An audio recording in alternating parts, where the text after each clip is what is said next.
go for my little intro. I think I've got to be, let's be consistent in life, eh?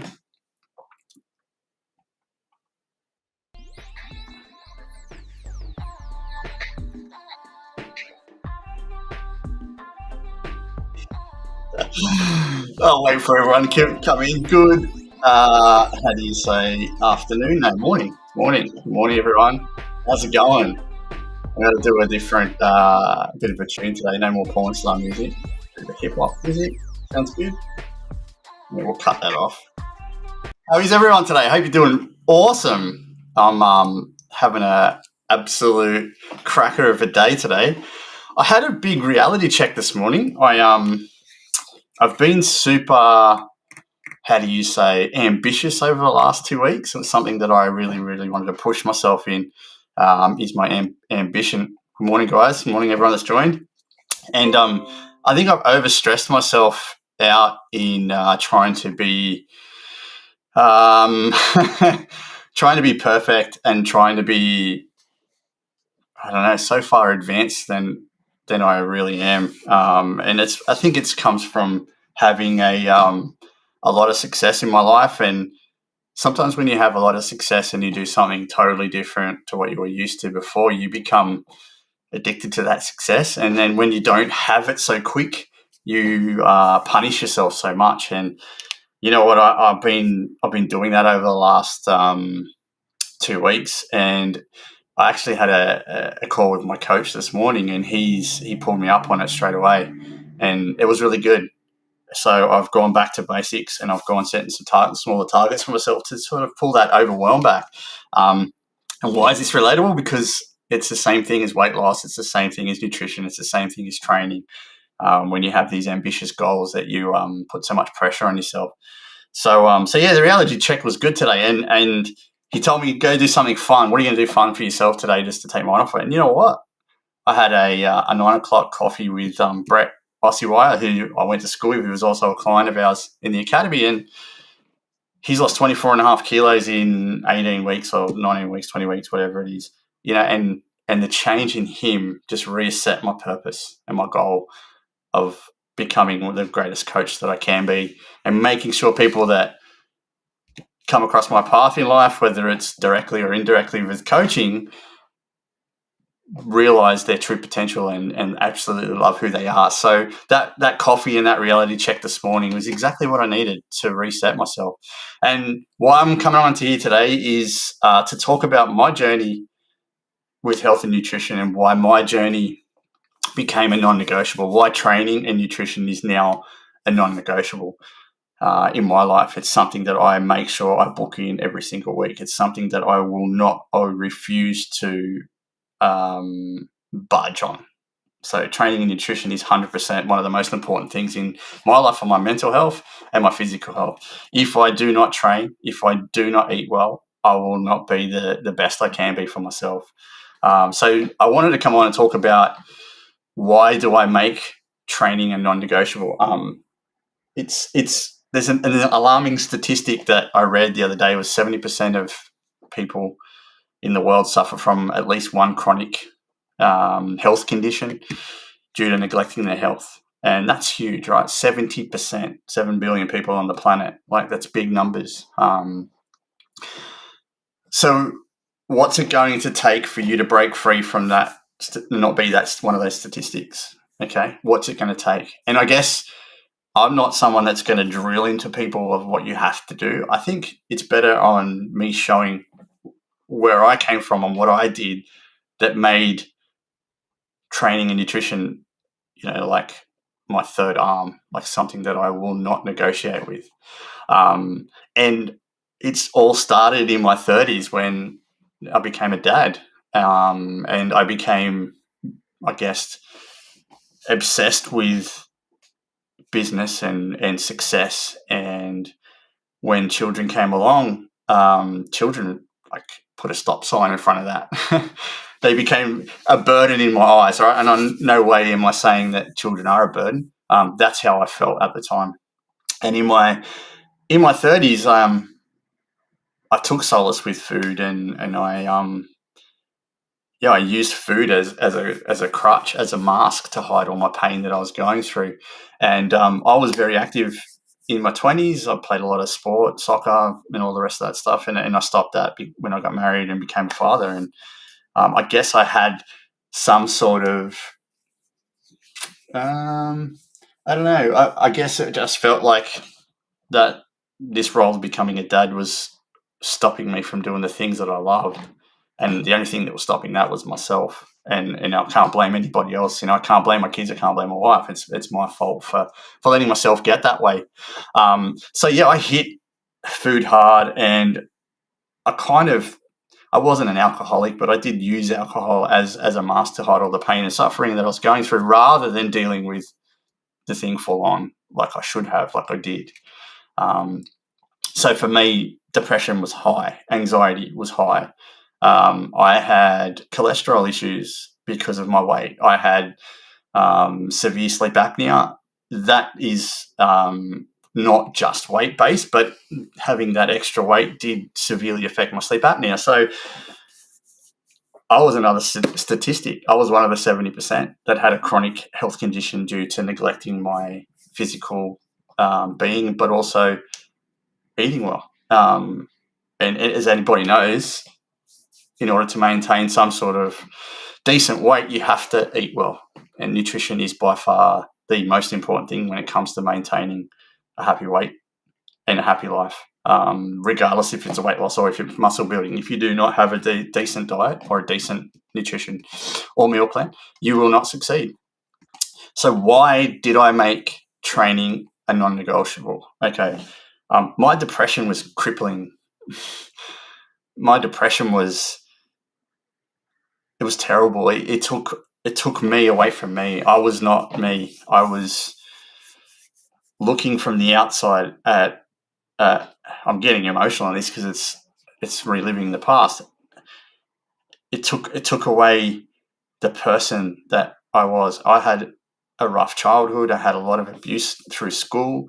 It really crippled me then, and I guess that me not being able to relive the past or forgive myself from the past came back and haunted me as well. So combine that with being a dad, new dad, being plowing myself into work, and not having that ability to look back into the past and actually work through it, that I've had to mask the pain. So the pain to me by masking it was hitting food hard, eating junk, whatever it was that crossed my path, because it just made me feel good. And we all get that endorphin rush from eating food, right? We all do, whether it's chocolate, whether it's nachos and dips, or whatever your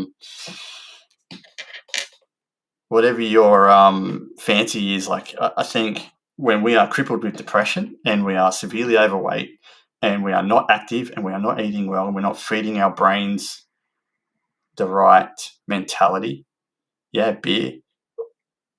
When we're thinking bad thoughts, we become those thoughts. So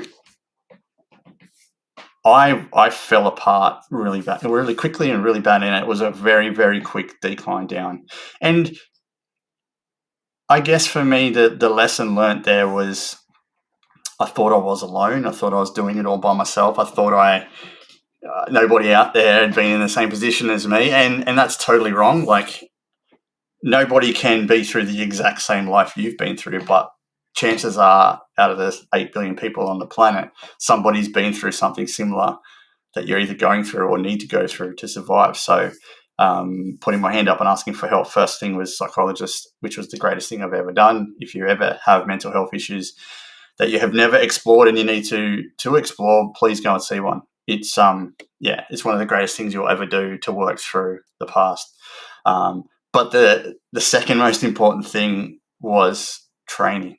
The second most important thing was training.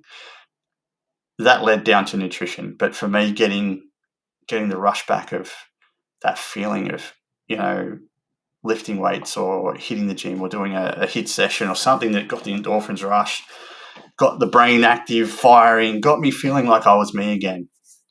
And that led down to the path of me discovering fitness and health, nutrition, and mindset training as well. So yeah, for me, my 30s were the worst years of my life, and I'm very lucky that I, number one, put my hand up for help. Number two, have a very supportive partner, which is, I'm blessed to have. Joanne, I love you so much. I appreciate everything you've done for me. But also having belief in myself. And now that I've been through that shithole of a life and am accountable for it, because it is on me. Like anything that happens in life, whether it's positive or negative, is attributed to something that you have done. Whether it's you've turned left instead of going right, you've got up early instead of getting up later. Like you've got to be accountable for everything that happens in your life. So me going through depression was all on me. I didn't force that on myself. I just didn't work on myself. So the hard part is, I'm guessing it's ringing bells for a lot of people because there's a few comments coming through, is you cannot be the best version of yourself if you don't get a chance to forgive yourself from the past, but also work on yourself now. Like now, it's never too late. You can never be too old. There are people in their 70s, 80s that are working on themselves now and are prolonging their life by maybe 5-10 years more by getting active and eating well. So what if you feel lost and don't know why? That's a great question, Jeff. That's something you're going to have to explore a lot deeper, mate, because feeling lost and being lost are two different things. You need to talk through it with somebody. And again, psych was the best thing I've ever done, and I highly encourage you to do it if it's something you haven't done. So now that I've worked through my psychology and I've worked through what makes me feel good about myself and actually makes me, and training and nutrition are non-negotiable. Having that extra weight gain led to me having issues with my calories and that I intake every single day. I was overeating all the time. Wasn't eating enough protein. So there's nothing worse than when you are in a position of being overweight, not knowing what to eat to get yourself back into it. And until I explored that through nutrition and through actually training harder and being a better version of myself, then it come to fruition. Not only is training benefit for weight loss, but increasing your energy and overall strength. I don't know about you guys, but picking up my kids when I was overweight was a struggle. You feel me? Like, especially if you had issues with breathing and difficulties doing normal day-to-day stuff, just bending down to pick up my kids when I was severely overweight was a terrible feeling. And I had no energy. I would work 6 days a week. Come Saturday, Sunday, I was an absolute mess because I had no energy to do anything with my friends, my family, my kids. I just didn't feel like doing anything. I was a blob. I was on the couch. I was crippled in pain. I was crippled in depression. So I did not feel like doing anything. And I missed out on a lot of stuff with my kids at that age. So, finding myself through training and nutrition was the greatest thing that I've ever accomplished in my life in correcting my path. I've never lost who I am truly internally at all, but I've found myself now because I am the person that I needed to be, and that's because I focused and doubled down on what I eat and how I train, and I make them a non-negotiable. My mood is so much better. My stress levels are so much in more control. I don't know about you guys out there, whether you do feel that you're more stressed when you're overweight, and because you're not thinking good thoughts. You feel like shit. You look like shit. You tell yourself that every single day you look in the mirror and you fucking hate yourself, and there's nothing worse than that. And I've been there and I've felt it.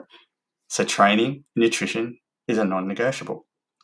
I didn't want to fall into the 70% as having chronic illnesses due to being overweight and depressed. I did not want that. I wanted to feel like me. I know, hands up out there who doesn't feel like you but wants to feel like you. Like, I'm guessing there would be the majority of the people watching today is you don't feel like yourself because you're overweight, because you can't look at you in the mirror. You look at your physical properties that you don't like maybe you've got bat wings or man boobs or saggy bum or double chin. You look at those and you criticize yourself, but you don't look into your eyes and look for the truth. And until, I guess, you are comfortable with yourself mentally, physically will be the next best option. But to get there, you need to have a non-negotiable in life, and that's, to me, it's training nutrition. My internal health is a reflection of my external health. How can you adapt training and nutrition into your life?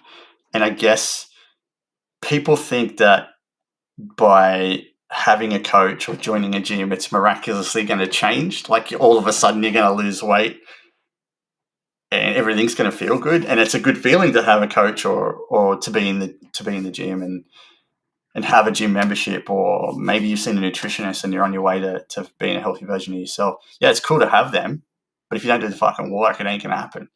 There's no point in going around saying that people, hey, yeah, I've got a gym membership. Yeah, I've got a coach. He's great. He helps out, but you're not doing anything. It ain't going to miraculously happen if you do not take accountability and fucking do the work, right? So I don't know about you, but physically for me, my transformation felt good when I started seeing results, or my pants were falling off, or I needed to order new pants, or my belt buckle, or my belt needed another notch. I think for me, having a fuller life now that I've got more energy and more time for my kids is a great feeling. But that took little steps of me adapting parts of my life, sacrificing some time so I could get that in there. So I think people try and have this perception that health and wellness is going to happen by itself, but it doesn't. You have to put the work in.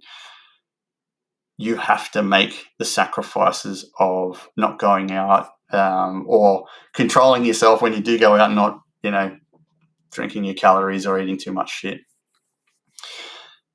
People don't have the capacity to process the fact that just because they have a membership or a coach, that they do have to do the work. We see so many times in the academy that we're involved with, a lot of people, a prime example is the free challenge we're having now. There's 170 people have signed up for it, but 100 people, 110 maybe, are putting in an effort, and the rest aren't. They're just there because it made them feel good in the moment. So there's no point in going out of your way to find something to help you if you're not going to try and help yourself.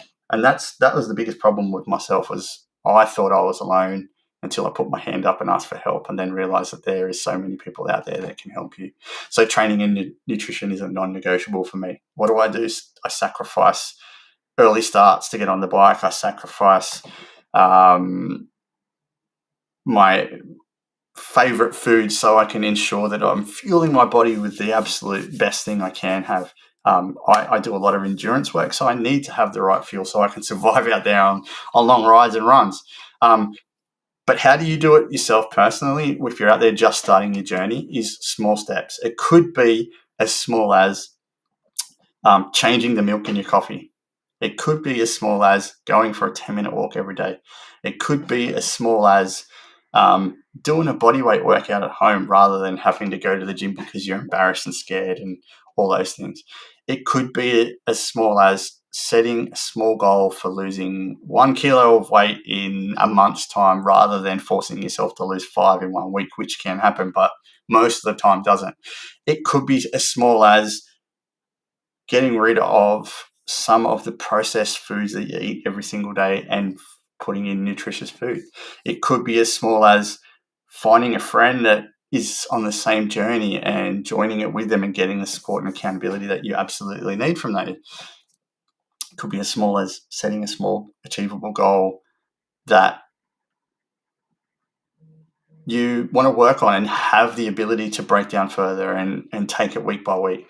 So the only way you can move forward and making training and nutrition a non-negotiable is taking small steps. We all think it's a massive leap, but it's not. When you get to a staircase and you look up, you cannot jump from the fucking first one to the 17th one unless you take the small steps in between to get to the top of that platform.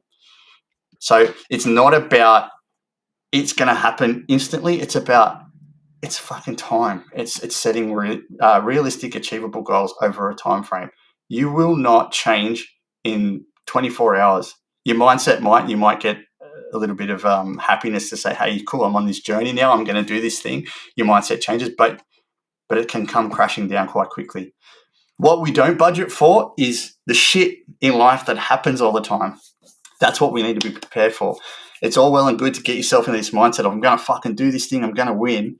But when the shit hits the fan and you cannot control yourself, that's when reality will come into play. But that takes time, right? So we've got to start by small steps. We cannot jump to the fucking top unless we take the steps in between. We've got to remember that.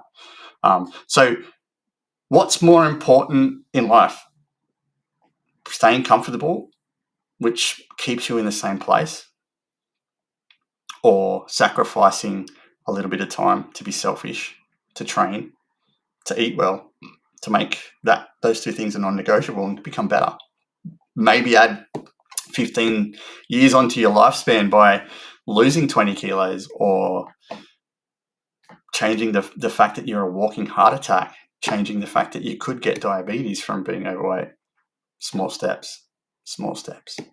The first step is the most important one, and that's acknowledging and having the courage to put your hand up for help. That's the first step, right? We've got to remember that. The first step is having the courage to put your fucking hand up and ask for help. Hardest one, but that's the most important one. The rest in between is up to you, and that comes to discipline. Discipline and accountability. End of story. So do you want temporary comfort? Do you want to stay in the same spot, do the same shit, get the same results? Or do you want to sacrifice a little bit of time and effort and energy into becoming the greatest version of yourself you can be? For me, I will never go back to Fat Michael, ever. I have the capacity now that if I put on a kilo, 2 kilos, which happens, we all do, I can switch on into autopilot, go backwards, go into a calorie deficit, make sure I track everything, get myself down to my goal weight and move forward. So small steps. We've got to remember, small bloody steps is what it takes. So training and nutrition is a non-negotiable in my life. I will not sacrifice things for training and nutrition. I will make sure that if I go on holiday, I will eat well. I will train in some sort of way, whether it's walking, whether it's maybe a bodyweight exercise, whether it's going for a swim or a run or something like that. I will make sure that happens. But I will also enjoy myself. I will also make sure I have high-calorie meals or eat the food that I love. I will also make sure that I do things that make me feel good. But training and nutrition, for me to be the best person I can be, is a non-fucking negotiable. And I want each and every person out there to remember that. We need to, in order for us to perform at the best we can be, we need to fuel ourselves well. We need to be able to train and get ourselves into that shape, right? Practice makes permanent. All you perfectionists out there need to fuck off, because it isn't real. It absolutely isn't real.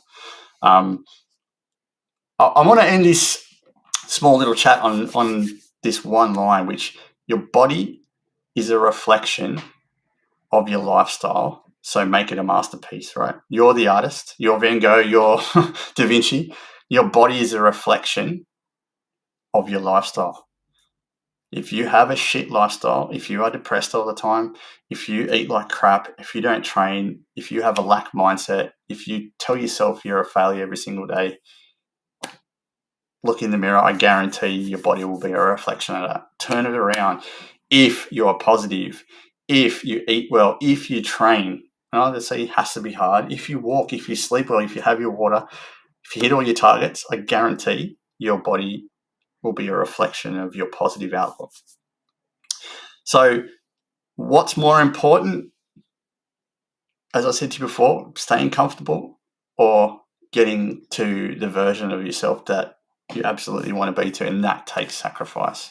Small steps. Everybody tries to go from here to here too quickly. You've got to take small steps. The man that enjoys walking will walk further than the man that enjoys the destination. If you have any questions, please send me a DM and I will answer them. If you are struggling with your weight and you need help, please put your fucking hand up and ask. I am more than happy to help you out. If you have any questions specifically to do with weight loss or to do with mindset or to do with getting to the best version of yourself possible, please send me a message. I'm more than happy to help out. To all of you out there that are currently working on yourselves and that are sacrificing time out of your family or, sacrificing other things in life to get to where you are, I applaud you for doing that. You are putting yourself in the best position possible in life. Do not stop. Training and nutrition are a non-negotiable.